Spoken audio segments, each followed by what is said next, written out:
Mavs Fans for Life podcast. I am Landon Thomas, joined by my co-host Shahnavaz Makhani. Shahnavaz, we have a signing with the Dallas Mavericks. Spencer Dinwiddie is the name. Welcome back. Everyone knows. Welcome back, Spencer.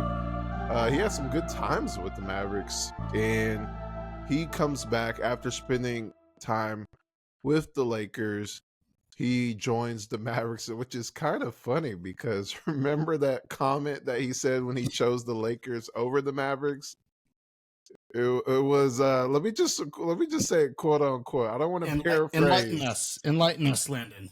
I don't want people to say Landon and Shahnavaz had the weirdest quote, because this is from him. Spencer says, "Let's say you're a kid and you got your ass whooped by the bully." Walk with me here. These are role models, by the way. Dallas would have been like your mama being like, "It's okay, baby. Don't worry about it." Lakers like your dad. "Nah, you better go out there and fight till you win." You feel me? And I just felt like that was what I needed at the time. Well, Shahnavaz, he came back to mama. He came back. Always go back to your mama. Always go. Mamas know best. When that street light's on, you go back to your mama. There you go. And that's what he did. I mean, obviously, that comment took over the NBA Twitter world, and good and bad.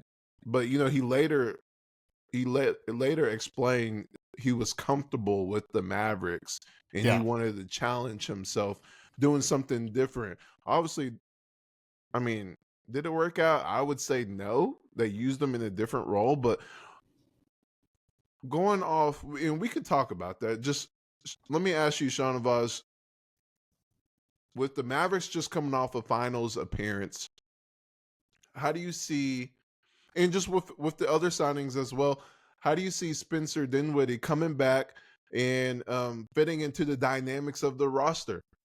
Yeah, I think it's a tremendous fit. I mean, I think if Dinwiddie was here last year, you probably, I don't think Dallas wins the series, but they probably win another game, maybe two against Boston. Like, you have another guy that can get the ball out of Kyrie and Luka's hands, another shot creator. I mean, we saw Dante Exum kind of fade down the stretch and really not play that much. And so I think he kind of takes Exum's spot at this point, I think, and this gives you a proven veteran, and that's been then, has been with his team, has done it. You've seen the chemistry he has with Luka. He had arguably two of his three best seasons with the Mavericks. I think he shot 40% from three in back-to-back years with Dallas when he was here. Really good. And he just, he can spot start when you need. He's going to take minutes, in a good way away from Kyrie and Luka, let them rest a little bit more, which gives them a little, life down the stretch, allowing them to play in those big games, or even, not tire out. We saw Luka incredibly injured. Dinwiddie can kind of take some of that away.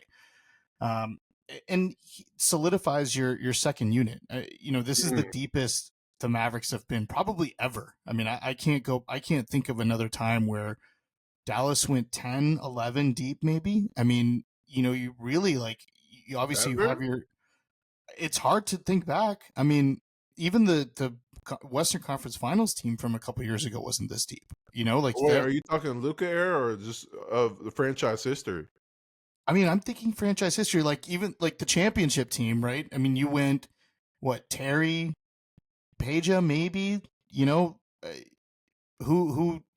trying to JJ Barea, other than that, I mean, you're playing. The team was pretty deep with those guys, and then Haywood, Mahimi, Brian Cardinal every now and then. But Stevenson. I mean, this team, Deshaun Stevenson, but he was a starter. This team. Okay, Terry and the rest of the guys. Terry, Barea, and Peja, Peja, and probably Brian Cardinal or Brendan Haywood. But I mean, you're really not interested. If Tyson Chandler went down, you're not trusting Brendan Haywood, right? That's what I mean. If this scenario, this version of the Mavericks, you're going to have injuries in the NBA. You're going to need to get players some rest. You've got legitimately 10 guys that could start. I mean, that's a insane luxury to have. And this is the first time in a long time where you look at this roster and you say, there's no holes. Like, the other health is going to be the only thing that's going to hold this team back. And Yeah. with Spencer Dinwiddie, you get a guy that can shot create, a guy that can run the offense if Luka and Kyrie are out, a guy that can manage that second unit. It gives you insurance if, Dante Exum, keeps stumbling. And I think this kind of, you talked about it earlier in one of our earlier pods during the finals that, going into the offseason, the Mavericks have to find another ball handler, and Exum's got to be that third guard off the bench, right? He's got to be that emergency kind of guy where you plug him in, or if you need a defensive stopper, maybe you play him a little bit more. But Dinwiddie's no scrub on defense either. Like, Spencer Dinwiddie can hold his own. I think the most important part is you get another shot creator. And I think that was ultimately, when you look at the two differences between, or the main differences between the two players that were kind of seemingly at the top of the list for the Mavericks, and Dennis Smith Jr. and Spencer Dinwiddie. Dennis Smith Jr., while younger and, gives you a little bit more of that defense, this is a team where you saw it in the finals. They need shooting. Like, you've got to have people that can knock down open shots with Luka and Kyrie driving. And Dinwiddie can do that. We've seen it. He's proven.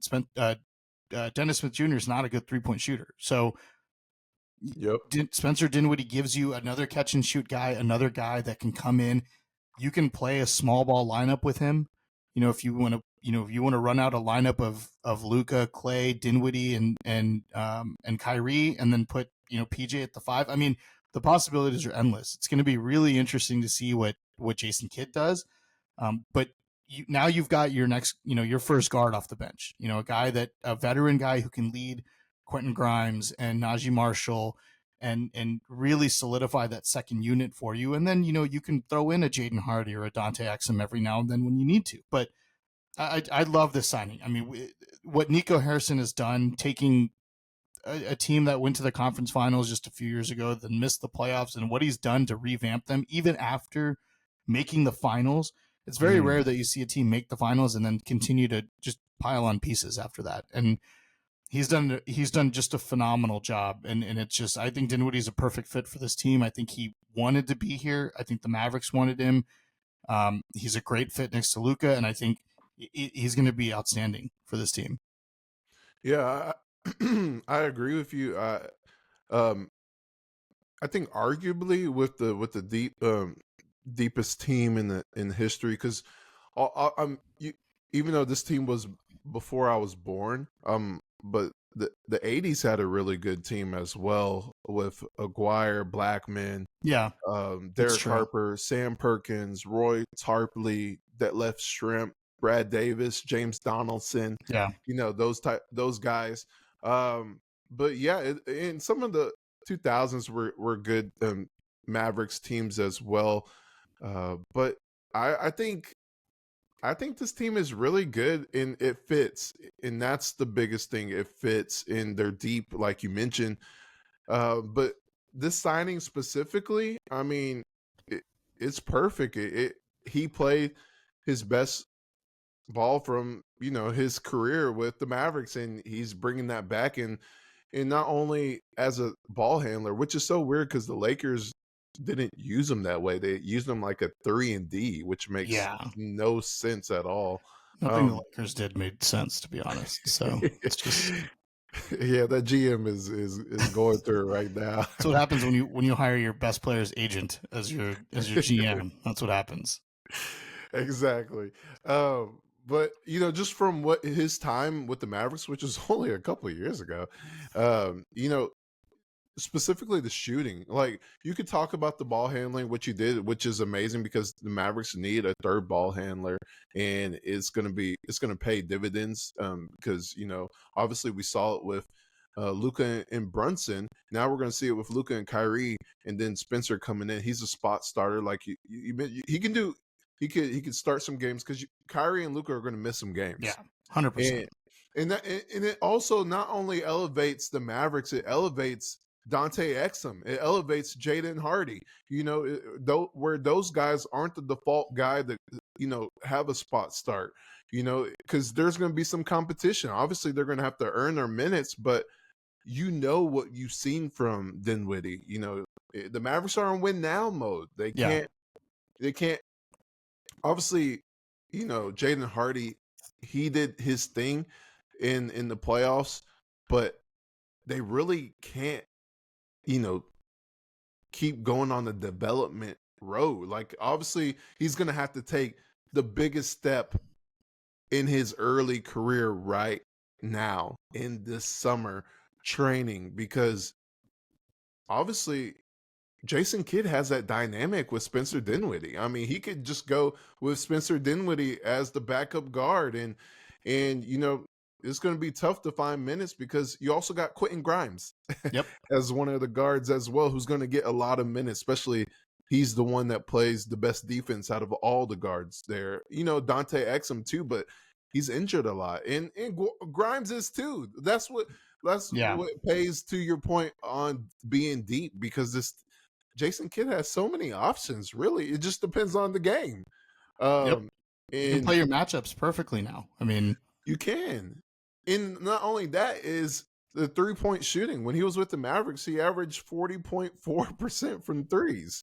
And you have that luxury with him as a shooter. I think this team is really deep. Nico obviously focused on threes because you saw in yeah. the finals it was tough. And it was just inconsistent over the course of the playoffs. Even Nico said it. He said, you know, there were times where the Mavericks couldn't make threes, and you know, in their losses, that was one of the biggest reasons why they lost. And when they were winning, they were making those threes. So he focused on that with having Klay Thompson, having Najee, having Quentin Grimes when he was healthy, obviously. And then you add in Spencer Dinwiddie because I thought, like you said, Dennis Smith Jr. would have been a great pick too because his Mhm. defense. You know, he has that POA, but then I also thought you have Quentin Grimes who can do the same thing. So might as well get Spencer Dinwiddie who makes your team versatile. That's what I'm starting to notice with Nico. He likes versatility Yep. with his players who because you start to fill out a depth chart like you can't because like there's players who can play multiple positions, which is great. So I can't wait to see Spencer back with this team and how he plays because I want to see him get I want to see him going back to being Spencer. You know, obviously you can't expect 17 points, 5 assists, 3 rebounds, and 40% from three, but what he was doing because his role is going to be limited when you have the type of talent that you have on this team. But you know, I want to see him get back to playing his game and being a guy who can create offense on his own. Yeah. And, you know, you brought up a good point with Nico identifying, you know, really the Mavericks struggle with shooting the three. And it wasn't just in in the finals itself. It was pretty much in the playoffs. I mean, there were games that Yeah. Dallas could have won, you know, had they just hit some more wide open threes. And I think the whole, you know, oh, the Mavericks defense is going to suffer because Derrick Jones Jr. is not there. Like, sure, it will a little bit because of, you know, the POA defender that he was. Yeah. But also, Dallas's scheme down the stretch changed. When you add in versatile pieces like a PJ Mm. Washington, like a Daniel Mhm. Gafford, like a Derek Lively, you know, improving. You know, if the Mavericks can just continue to funnel, you know, teams down low where they've got to contend with Gafford and Lively, like the defense isn't going to drop off that much, you know, and you're going to have scenarios where if it's a close game, you may see Quentin Grimes play more. You may see Najee Marshall play more. You know, like guys that Mhm. are better defenders potentially than, you know, an aging Klay Thompson. But the Mavericks may be so far ahead of those teams with the amount of 3-point shooting they have now, where it's just like that may not even matter at this point. Even Derek So Lively is hitting now. yeah, like it's just It's gonna be crazy. to have a GM that can identify your weakness and go out and know what it's going to take to fix what happened. I mean, it's brilliant. It's Yeah. brilliant, brilliant work by Nico Harrison. And the funny thing is now, Landon, if you go back and you look at the Kyrie Irving trade, Nico Harrison essentially traded Dorian Finney-Smith and a first-round pick for a future Hall of Famer, which is just an all-time fleece. at this Yeah. point. So Yeah.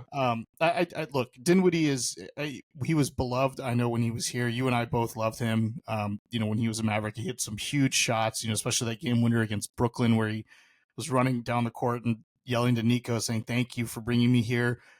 There's obviously a relationship there with the front office and with Jason Kidd, with Luka. And it just adds another dimension to this team. And to your point, now, you don't have to thrust Dante Exum and Jaden Hardy into roles that they're probably not ready for, that they're not, well positioned to take. You have the ability of having guys, a significantly deep bench where, you can mix and match based on your matchups as opposed to just throwing out the same 8-9 players every single game. Yeah. Yeah, and that's exciting times because when you look at teams that they ran into, they added pieces too. I Yeah. mean, you can't bring back the same roster. Obviously, you made the finals. You would think, yeah, just run it back. You can't. Like other teams are getting good too, and not only other teams are getting good, the Celtics are keeping their players. So you have to add For a more lot of ammo to money. the team. For a lot of money. That is crazy. Can you imagine paying all that penalties? That's why That's the what owner. That's why the owner's like, I'm getting out of here, man. Hell no, I'm not paying this. Put the house on Zillow, everything, man. Smart man, smart. I mean, it's also crazy. Dallas did all this while still staying under the apron. Like Yeah, that's crazy. The Dumonts aren't going to be paying any luxury tax. Like it's to be able to do this is just mind blowing. I mean, there's a reason why these aprons are in place. With the NBA, and you see teams go over it. I mean, the Lakers are perpetually over it. The Celtics obviously are in it now. The Nuggets, the Nuggets couldn't keep one of their key guys. They lose KCP. You see teams losing players. The Clippers couldn't retain Paul George because of the contract they wanted to offer him, and then couldn't keep Russell Westbrook. So to build your team out like this, as opposed to the kind of saturated, your top three heavy, this you've got 10 guys that can give you 20-30 minutes every single night. I mean, you're going to be able to really, really manipulate matchups that you play, against whatever opponent that you have. And it also prevents, from the Mavericks just struggling during injuries. We've seen times when Luka's gone down and Kyrie's gone down, and the Mavericks have struggled because they haven't had a good replacement for them and now you've got at least two guys at every position where if something happens, somebody goes down, they can get rest. Like you don't have to thrust them back. You don't have to bring them back early. You've got guys in place where you can let Luka take a couple games off and let Dinwiddie play. Kyrie can take a few games off, let Grimes and Exum and Hardy cover that 2 spot. I mean, the possibilities are endless now. It really is. And you just look at what they have and not only the potential of the team, they also will have a training camp together. Yep. A preseason together. When you look at guys like PJ, he's been training still here in Dallas, in the off season, and just the comfortability and within the scheme that is in place. And it's going to have to change a little bit too with the personnel that they have, offensively and defensively, because you're not going to only have Klay Thompson just sit there on the perimeter waiting for open shots, which you can, but with a player like that who's top 5 all time, or will be shortly, when he passes Reggie Miller, in threes, like you can have him come off pins, you can have him do different things, pick and pop. Do the creativity on that will be insane with a guy like that. And then also just like you said, this team is too deep at each position. The only thing I'm worried about is because now the guards are set. Yeah. Their posts are set. You got Lively, Gafford, and Powell. And but the thing I'm worried about is the forward, specifically behind PJ, because if Maxey goes down, I would still like them. And that's what Nico's all about. He's about flexibility and versatility, because even this, like, he's made a move every trade deadline. Yep. So like even next year at the trade deadline, he could go get a backup 4, as a Maxey replacement. Because if Maxey goes down, like, are you going to make Marshall play predominantly, bigs, even though he's great at defending wings and even guards? Are you going to play OMax? Is he ready for that after what you saw with Summer League? And then also, Markeith, can you play him as a rotation player for a stretch of games until Maxey comes back? I mean, obviously, with the playoffs, you got to do what you got to do. But over a course of a regular season, a long season, Yeah. that's the only thing that concerns me with this roster. And that's what you already brought up, was health. That's the only, possible thing. But guards and bigs, I think they'll be good. Even wings. But it's just, if Maxey gets hurt, like, I would like to see them prepare for a backup 4/5, so you can have that 5 out big who can defend. Yeah. And look, there should be no more questioning what Nico's going to do and what he can do to help this team, right? To your point, he's made a move every deadline. He's made moves in the off season. We think the roster is pretty much set at this point. Markeith probably coming in for AJ Lawson. It seems like the next move. But yeah, to your point, I think that's your only weakness is that backup 4 spot. And now you've got pieces again that you can move. I think Maxey's got a year left on his deal. You've got Jaden Hardy. If the guard rotation's set and Jaden Hardy's not playing, you're going to have to make a decision on his contract at the end of this year as well. So that's another guy that potentially could be on the move. And can that get you a backup? Can it get you a Kelly Olynyk, a stretch big who can play the 4 and the 5? It's going to depend. And Maxey's health is always a question because and we saw him struggle a lot last year coming back. It seems like he rushed back from injury. Even healthy, there's questions. Even healthy. I mean, he played great in the Clippers series until he got hurt, and then it was just, it just was kind of downhill from there. And I like watching Maxey play. I think when he's healthy, he can be a valuable contributor off the bench, but I mean, the health piece of it is just so critical, and unfortunately, it hasn't worked out in his favor or for the Mavericks the last couple of years, and it'll be interesting to see. I don't think there's going to be any moves before the season starts. I think they're going to go in with hopefully, a clean bill of health, assuming all goes well in training camp and preseason, and then, you kind of hope and pray. And I think what this gives you, though, Landon, is now you've got the ability where you don't have to play Maxey 20 minutes a night. You can play against teams, you can play small ball and let Najee play the 4 if necessary, right? Like keep guys fresh.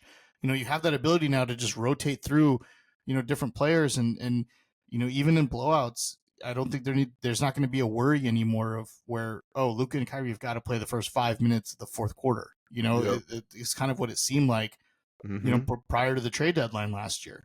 And now it's like, okay, we've got a 15-point lead going into the fourth. Let's just let Dinwiddie, Grimes, and these guys, kind of clean up and do their thing and give your key players 10, 12 minutes off a night. I mean, that's going to keep things fresh. If you can just, if Jason Kidd can keep those rotations fluid, I think that's going to benefit Dallas. But we'll have to see. I mean, health is the big determining factor in the NBA, right? I mean, we've seen teams that aren't healthy that, have championship aspirations and that those get squashed pretty quickly. And then, teams that are completely healthy throughout the postseason, like Dallas and Boston were last year, they make the finals. So it's going to be really interesting to see. But, I love this roster so much. Like, I think this is probably one of, if not the deepest team in the Western Conference, especially with all the other losses that we've seen.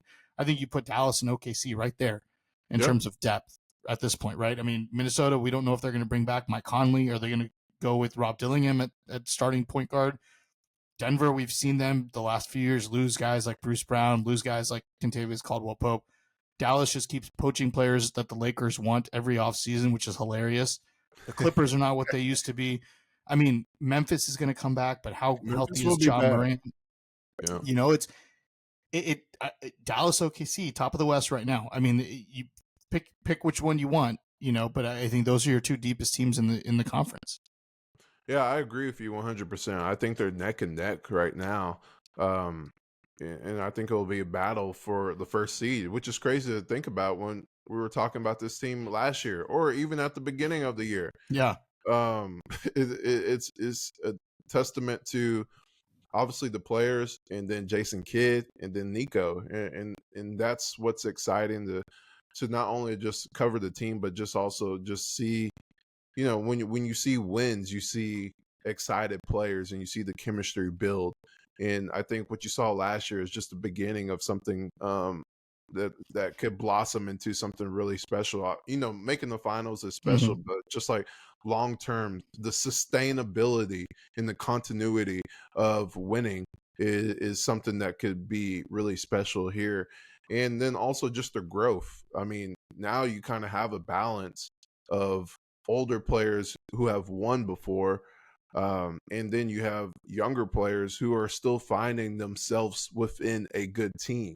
Like, we're not even thinking about Derek Lively. Like, he's going to take another step. Like, that was the worst you'll see Derek Lively just for years to come. Crazy to think Which about. is crazy to come. Which is crazy to think about, because if also not only will every aspect of his game get better, even if it's marginal, get better, we might see the three ball from him. Not every game, but you might see him every few games. Like, throw it up. And that's exciting to see as well, because I think this is what the Mavericks should keep doing, and Nico should keep doing, is have your stars, have Luka, Kyrie, and Derek Lively, a rising star, a young guy, and Klay Thompson. You can't do nothing with Klay Thompson after what he did to come to Dallas. So those four guys, everyone else, like PJ is great too, but like outside of those four guys, you should be able to keep having pieces in and out, especially the bench. Because like cap is going to be bad for the Mavericks after Lively gets paid, and you got those guys making Luka extension's coming too. That extension is going to be groundbreaking. Blow Tatum's out of the water for sure. For sure. And I'm just thinking, like, you can add PJ into that. I mean, he's young. We'll see how his season goes. But like those four, like, you should, every time a guy comes up for a big contract, you should be able to replace. Like, if you have a continuity of winning, and if they don't take a pay cut, because you have to, like, every team is scared of that second apron. So the Mavericks are doing great at doing that, finding great guys on great contracts.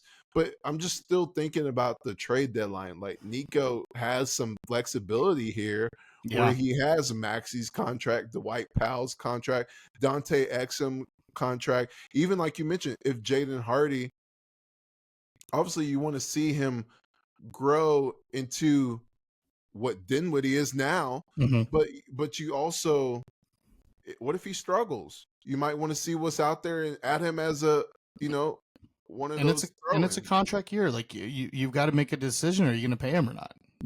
Like that's what's crazy. What do you think his market is? Man, I don't know.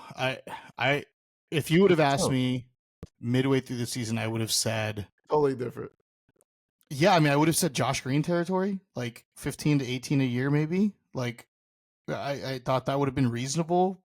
But for Jaden Hardy, yeah, like I thought that would have been reasonable. Now, man, I don't know, 10, 12. Like, I think his value's plummeted. Like, I don't think he's. Gotcha. I don't think it's nearly what it was. And I think from the Mavericks' perspective, I don't want to say if they were sold on him, but if they had the confidence in him, I don't think the Dinwiddie move happens, right? Because then you can entrust. The goal was for Jaden Hardy to come in and replace Tim Hardaway Jr., right? Like, that was the plan. Was we're going to get Jaden Hardy, a guy who should have gone in the first round, and then every offseason they've tried to offload Tim Hardaway Jr. because they felt Hardy was ready to go. And it took Hardaway having the worst second half of his career for the Mavericks to finally, and Quentin Grimes getting hurt and traded from New York for the Mavericks to finally, get a deal that made sense. But Hardy could have taken over that role a long time ago, and he never did. And so that's true. The one thing that we see happen a lot is teams get married to their players, right? The players that they draft and the players that they kind of groom. They get married to the idea of oh my god, what if I lose them and they go flourish somewhere else? Well, how Yep. long are you going to wait, right? Like maybe they need to change this. Like it doesn't always work out for the first team that drafted you. It's Mhm. and I think Nico and the front office is smart enough to understand that, and that's one of the reasons why the first thing that we heard after you know all the trades and other signings that happened was that the Mavericks were looking for another ball handler and we're looking for a backup guard because I think that trust in Jaden Hardy isn't what it was. And so, they're going to have a decision to make. It would not shock me if he's gone. I'm sure he can recoup his value somewhere else, on a rebuilding team where he's going to get more minutes. But this is a championship contending team. And if you're not playing up to your best potential, you're not going to get minutes. Like it's just not. This isn't an organization in a time frame for this organization where you've got to you can let players kind of see who they are and figure out what their game is. Like this is about winning now. Yeah, and you see the change in Jason Kidd as well as a coach. I mean, obviously with his rotations, they were kind of spotty a year ago, but this past season, it's been spot on, just like the Western Conference team. Like he is starting to zone in on building this team how he wants it. Yep. And he treats these players like grown men. He's a former player. He knows how they think. He knows the concerns if they're not playing, and he knows how to address them when they have those concerns, and he knows how to talk to players when he wants more. And that's the thing, because like you said, it's win now mode. So I agree with you. This is going to be puzzling for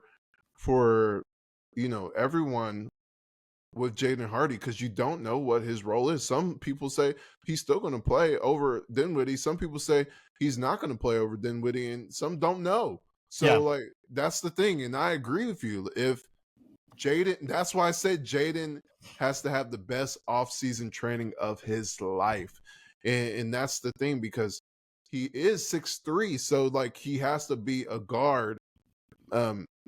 If he was a little taller, it'll be easier to be on the wing, but like you're 6'3" and you got to be a guard in this Yep. league, and you have to be a playmaker. I mean, if you're not scoring like Jordan Clarkson, like you have to be a playmaker or you have to defend. And we saw glimpses of that with him in the playoffs, but you have to do it every single Yeah. night. And that's the thing, because like you mentioned, they have Dinwiddie, they have Exum, they even have Grimes, because this Mavericks is versatility where you have Kyrie and Luka. A lot of people just go out and play wings, like Josh Green, Yep. like other players. So the versatility of them, you have to ball out in your contract year, and this is his season. It feels like we said this last year, but we're saying it again. This is just like Josh Green. This is his season to Yeah. perform and say, no, I like Dinwiddie, that's my boy, but no one's taking my spot. Yep. Like 100%. I'm going to get my minutes because I played in the finals, and I'm not going to let no one come here and take my minutes.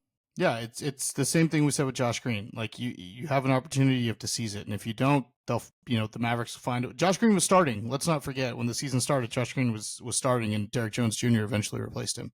Yep. So the same thing goes for Jaden Hardy. Like he's gonna get his opportunity. He'll get a couple chances. I'm sure at the beginning of the year, there's going to be injuries. There's going to be chances to play. It's going to be really interesting to see, does he excel in those opportunities that he's given, or is it the same inconsistency that we've seen the last couple of years? And I think that's going to determine his fate and whether he's on this team come trade deadline. Because that's why because when you said the contract, just the market on what you think, because it changes every single month with Jaden Hardy. Yep. Like some months, I don't even think he gets, 6 million. I mean, have you seen the market now? Like Gary Trent Jr. couldn't even get got anything. He well, had to get a vet min, and that's and like that's the other thing. It's like this apron stuff is like really prohibiting teams from like. I mean, you go after the big fish, and exactly. then once you do, like you've got to fill out your roster with minimum guys. So How did Grant Williams and McCollum sign that deal? yeah, I don't know. Yeah, jeez. I mean, you know, you've got the mid level. He could get the mid level exception, like 8, 9 a year. Like that's kind of what I'm thinking, right? But guy like Gary Trent Jr., like half the teams, if not more, in the league would take Gary Trent Jr. over Jaden Hardy right now. That's Like what I'm Jaden, saying. He couldn't get even $4 million. yeah. I mean, I don't get it. So that's why Jaden Hardy has to really hone in on his craft and show that he can be multifaceted when it comes to his skill set. Yep. Because we've seen him make that mid range and we've seen him make a three, but we want to see what we saw glimpses of him playing defense, him making the right read, because it was really good in his role. Right. But you got to do that every night, like you said. Yeah, he's got to be consistent, and if he's not, I mean, there's a reason Dinwiddie's here, you know, and that's to be Exactly. the lead guard off the bench. Like that's what he did when the Mavericks, He did you know, it when well. He did it well. when he came over in the Porzingis trade, he was and even in starting duty, like when he was starting, when Jalen Brunson left and he was starting, he was excelling. Like he plays really, really well next to Luka, and I think there's a trust factor there, and he's going to get the first crack at it for sure. Yeah, I'm excited to see Dinwiddie. As you heard in the beginning of the show, is not only on the court but off the court. He always has something go viral with his post game or interviews. But it's exciting times for the Mavericks. This roster, you have the potential to have a top 5 offense and a top 10 defense. I don't think that's a stretch. I mean, they were like the best defense or second best, like after the trade deadline. Obviously, like you mentioned, Derek Jones Jr. does sting a little bit, but then Nico, he instantly goes get Najee Marshall. I mean, that's incredible because they're like equal in defensive talent, but they have different skill sets. And Klay Thompson, let's not. I mean, I know he's not the defender he was, but a motivated Klay Thompson is going to be. He's going to have. I think he's due for a. I mean, now he's a couple years removed from those injuries. Feels disrespected. You know, I think you're going to see one hell of a year from Klay Thompson. And you heard him in the introduction press. I mean, he's not coming just to shoot threes. Like he's motivated to play defense. Like he's motivated to remind people who he is. Who he is, and that's scary. That's the most dangerous thing, is a motivated player, you know, who feels like they have something to prove. And who is an all-time player. So, you know, he doesn't make that move just to make that move. Like he makes that move to win and show that he is still Klay Thompson. Absolutely. So Shahnavaz, Spencer Dinwiddie is back home. He comes home with the mama. With the mama. Okay, baby. Mama's always right. Baby. Yeah, mama is always right. So last word, Shahnavaz. OMax Prosper. What? Obviously, he goes to the G League. He balls out last season. We saw him tiny bit on the main roster. His stock was sky high after last season. Then summer league, you know, first couple games, his shooting percentages were bad, and then, you know, he just looked lost out there. And the last few games he got better each game. What do you think he plays into all of this? Because even Kid and Nico said he's going to be up for rotation minutes or fighting for rotation minutes. But now, what's your thoughts on OMax play in summer league? I mean, he definitely struggled. Like I wasn't happy with it, you know, when you want to see improvement in the summer league. But you know, we've seen the flashes. I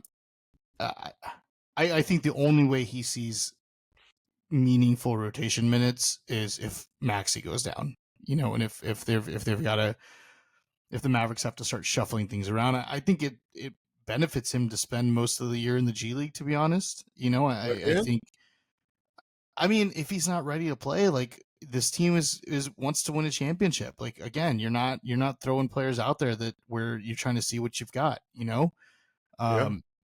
Defensively, like, I'm not worried about it, you know, but I think he needs to get better at handling the ball, and needs to get better at shooting, and the only way to do that is to play a lot. And you know, if you and we saw what he did in the G League last year. If he can just continue that, and when he does come up, right, because there's going to be inevitably times where he is called up to the active roster and he plays, like we've talked about with Josh Green, like we talked about with Jaden Hardy. He's got to show it. He's got to show that he's worked on it. You know, this is a team with championship aspirations.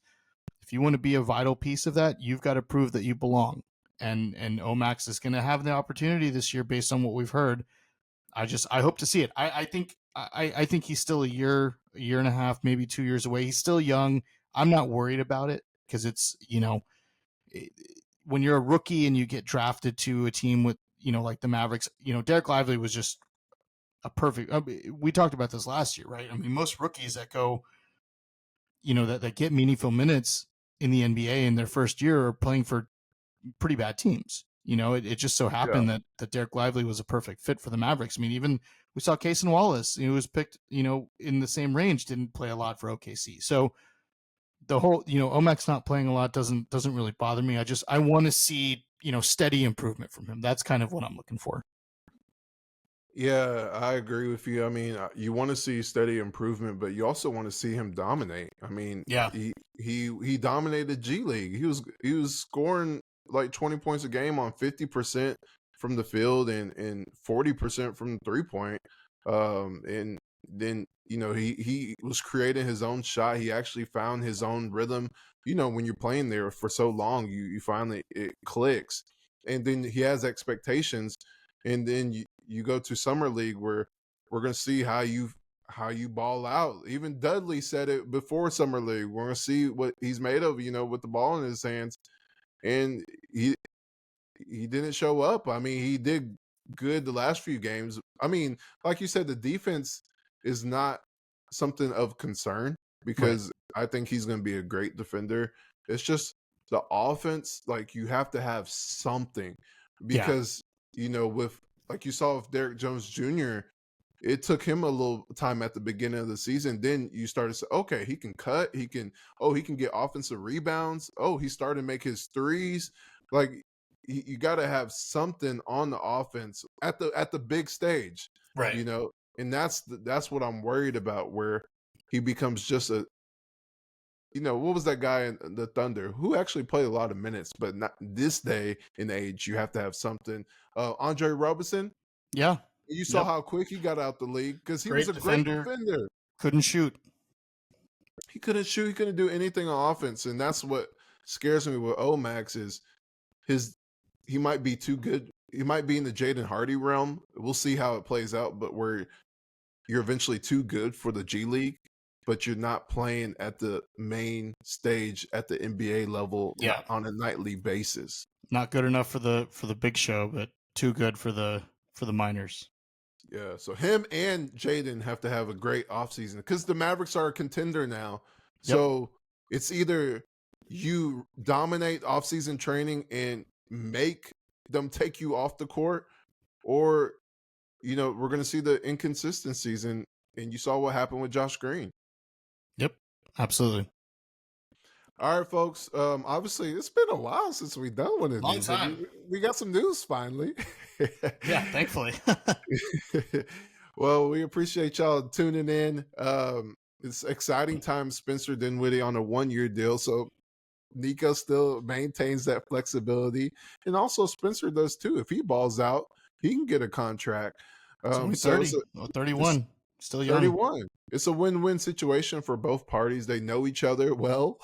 They have success with each other well. So we just want to thank y'all for tuning in. Make sure y'all follow us on social. You see the usernames, and I appreciate y'all subscribing and watching the Mavs Fans for Life podcast. Goodbye, everyone.